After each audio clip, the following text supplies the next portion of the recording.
Good morning and welcome to the channel. We got the Corvette with the lights on.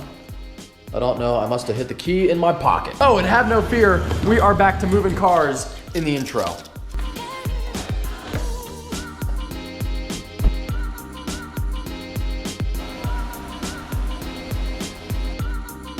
I know that you guys were really concerned about that, whether or not I'd be moving cars in the intro anymore, but don't worry, we got it. Also gonna go ahead and put my roof on because I do think it is supposed to rain at some point, hopefully not too much. Can't go 1 week without rain here. I don't know why, but I guess that is just way too much to ask.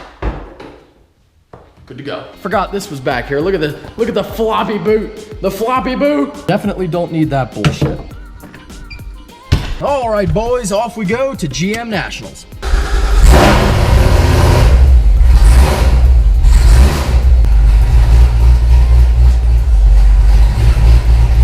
That is a nice 1500.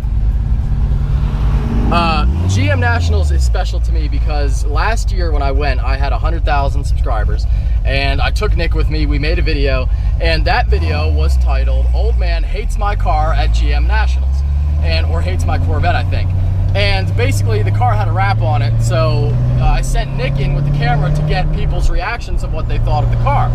And that was the first video I had with over 1 million views. So GM Nationals will always be significant to me.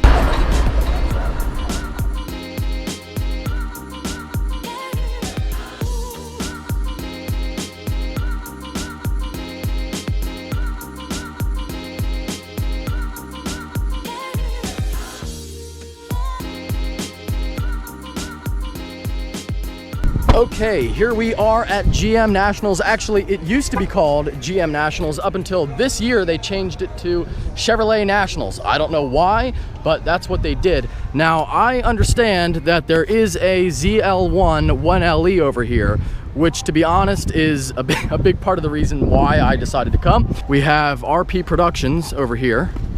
Very nice.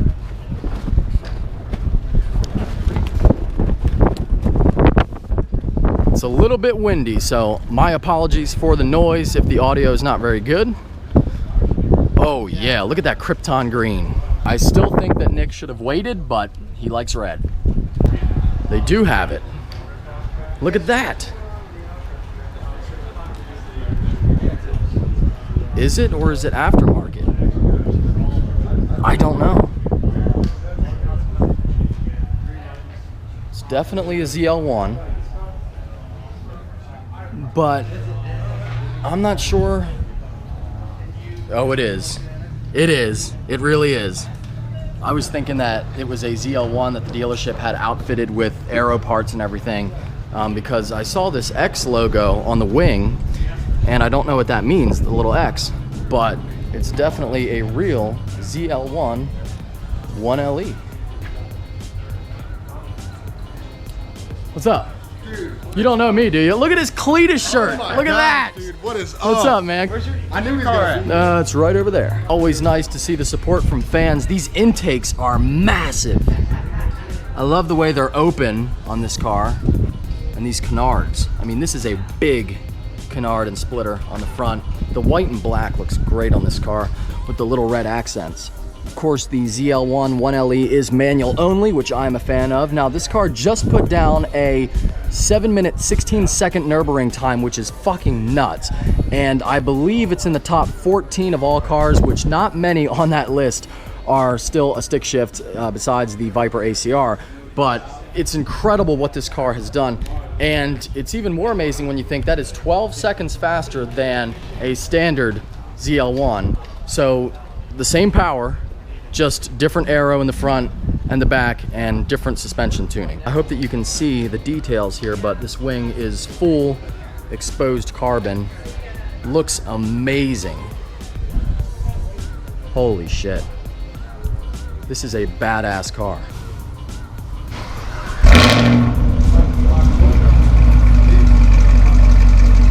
Woo! Let them bald eagles fly.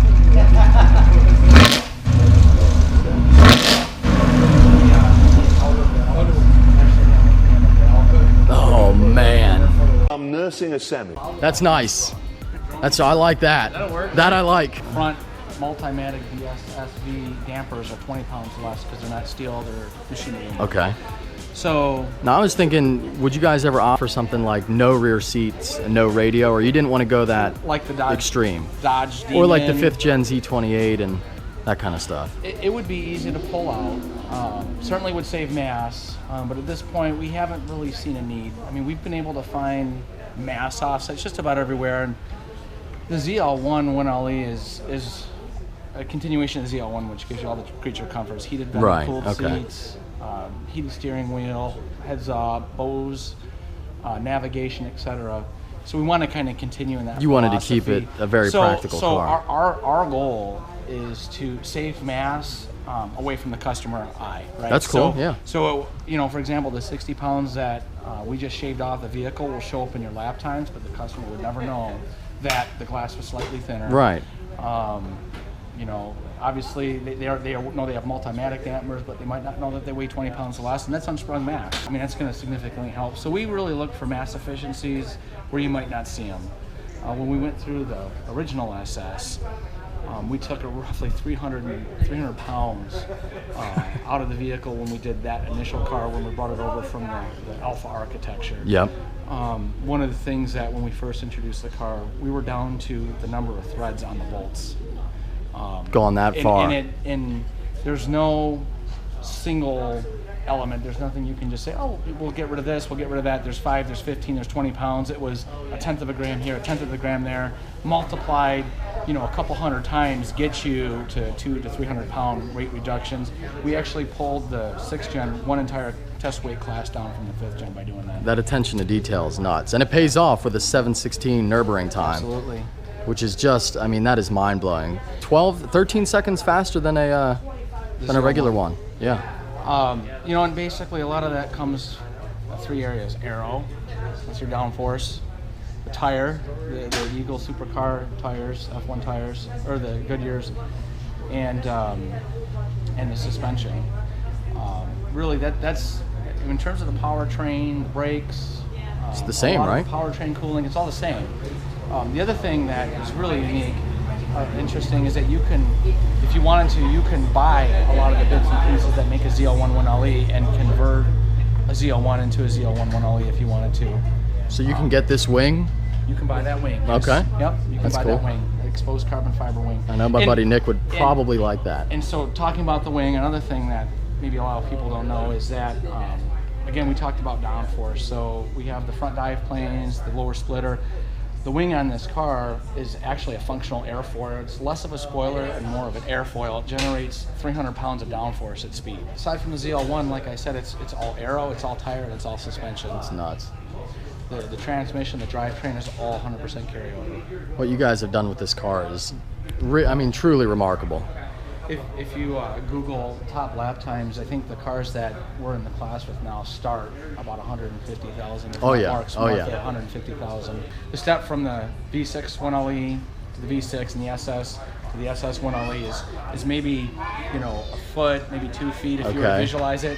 To put it in perspective, the step from the ZL1 to the ZL1 1LE is like maybe a mile. Massive, right? I mean, and that kind of symbolizes the X on the spoiler. It is an extreme track car. It takes the triple threat street track and strip from the ZL1 and just focuses it, makes it an extreme track vehicle.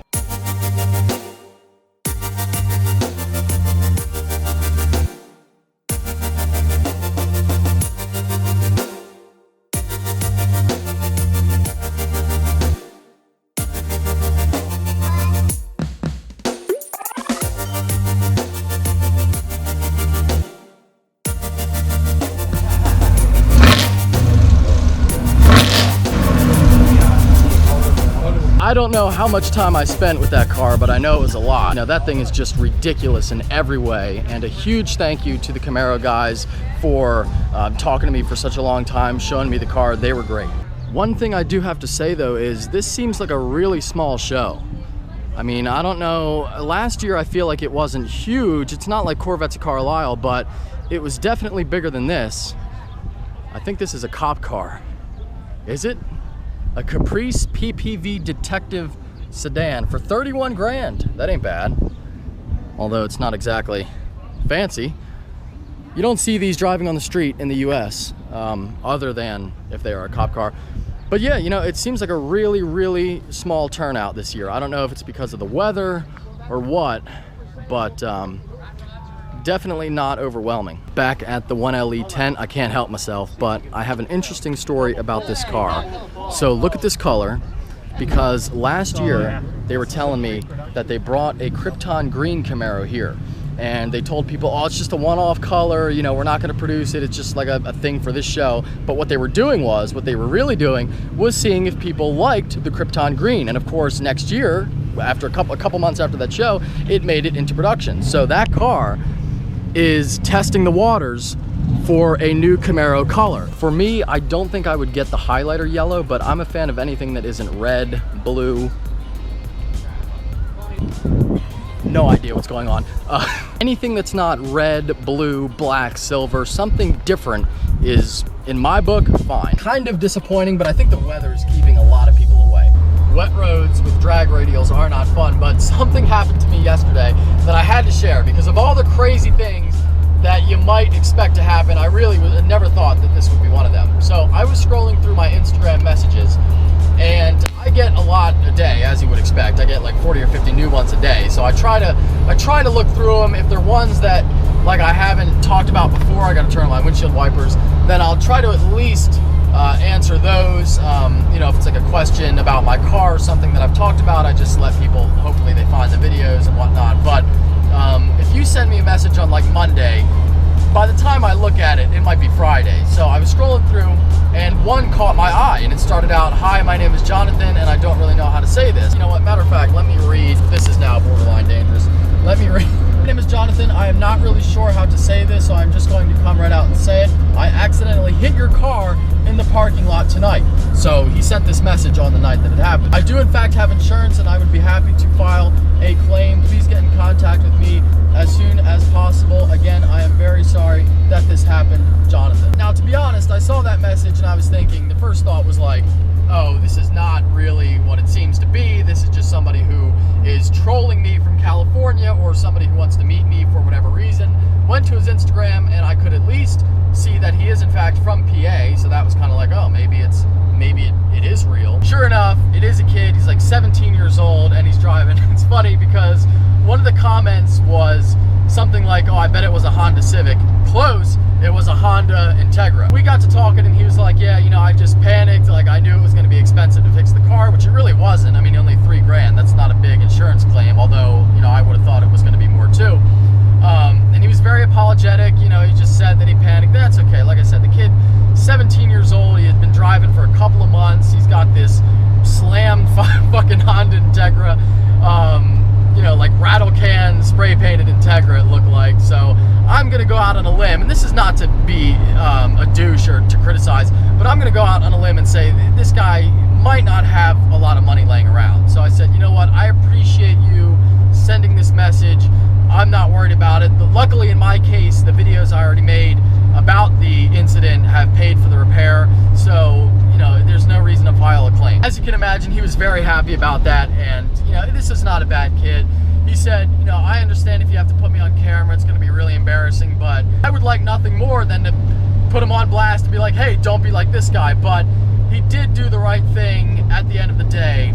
And I don't want to like make this kid's life miserable, you know, and especially because 1 in a million chance like somebody does something to his car because of the video. I don't want that to happen either. And I thought about maybe blurring his face, but I don't feel like it's necessary.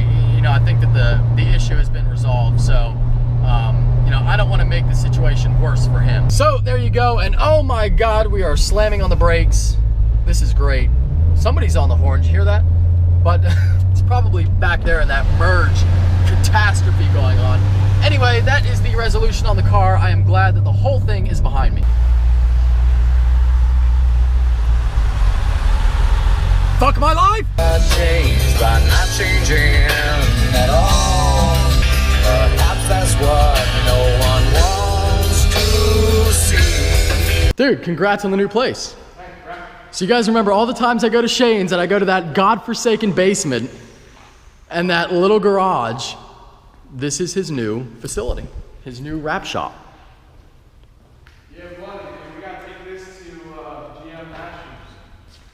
We got tomorrow. Back to the booth. Yeah. Am's a little booth. Did you even do the little, yeah, you did, didn't you? Fuck yeah, I did. Wow. And then it's cleared over top. That is killer, man. Yeah. Well, that's a great job on that car. So now all we have to do is. Oh, he did the clear taillights too? Yeah, they're smoked.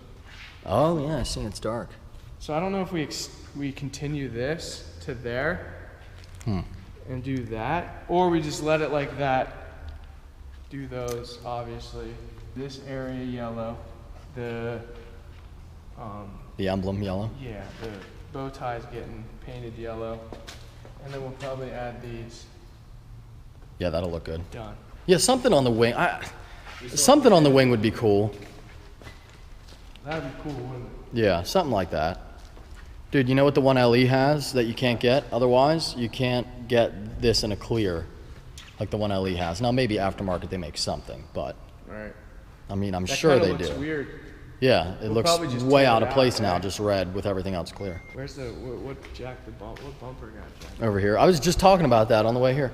It's not even bad, dude. I pushed it in, and you can, I mean, you can tell, but So it's not like people notice. Got hit, right?